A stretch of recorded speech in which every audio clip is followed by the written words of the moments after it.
একজন আপু কমেন্ট করেছে, আপু আপনারা কি গরিব মানুষ যে শুধু পাঙ্গাস মাছ খান, অন্য মাছ খেতে পারেন না? নামটা বলবো না, যাই হোক আপনার আইডিটা আমি ঘুরে এসেছি। আপনি কোনানকার বড়লোক জানি না, তবে কোনো মানুষকে ছোট করে দেখা ঠিক না। সত্যি বলতে আপনি মনে হয় রান্না করতেই পারেন না, তাই বলছেন যে পাঙ্গাস মাছ ছাড়া আর অন্য কিছু খেতে পারেন না।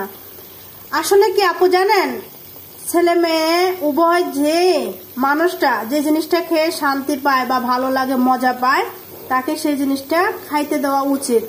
তাই বলবো, হয়তো আপনি খান না, আপনার চোদ্দ গোষ্ঠী বলবো না, আপনার আত্মীয় স্বজনের মাঝে অন্য অন্য মানুষও তো খায়। তাই বলবো কখনো বড়াই করে বলবেন না এই কথাটা। কারণ কি জানেন, পাঙ্গাস মাছও কিন্তু একটা মাছ।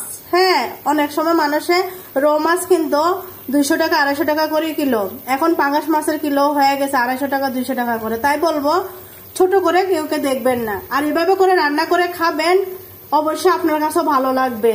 কারণ কি জানেন, একবার হলো ট্রাই করবেন, আমার কাছে সেই স্বাদ লাগে, আপনার কাছে ভালো লাগবে। কারণ রুচি তো সবাই সব একরকম না, হয়তো আমার কাছে লাগতেছে আপনার কাছে নাও লাগতে পারে। তাহলে বলবো আপনার মুখে রুচিই নেই। আপনার মুখে যদি রুচি থাকতো তাহলে এই কথা বলতেন না। এভাবে করে আমার মতো করে রান্না করে খাবেন, আবার কিপটামি করবেন না। হ্যাঁ, বেশি করে ময় মশলা দিবেন, দেখবেন না একদম মুরগির মাংস চিকেন খাবেন না।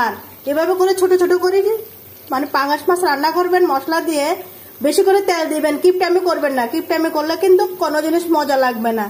যত আপনি মন উজাড় করে মশলা দিবেন, তেল দিবেন, পেঁয়াজ রসুন দিবেন, ততই স্বাদ।